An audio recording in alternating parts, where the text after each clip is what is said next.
Track 2.4 Unit 4 Lesson 2 Activity 3 Julia's Creative Cooking.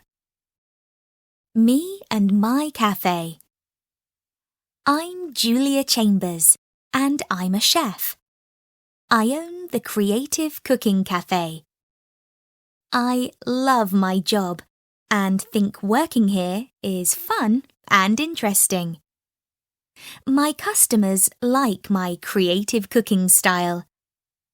My cafe is next to Colchester Hospital, so many of my customers are doctors, nurses and dentists.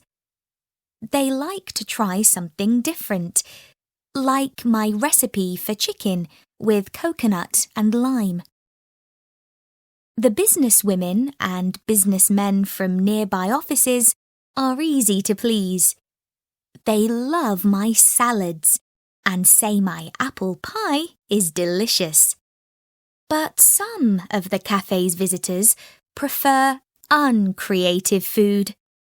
My friend Molly is an artist, and she comes here every day and says to the waiter, "Tell Julia I don't want her creative food. Give me a plate of egg and chips." Everyone is welcome at the Creative Cooking Cafe. So if you want to find out what's on the menu, please stop by.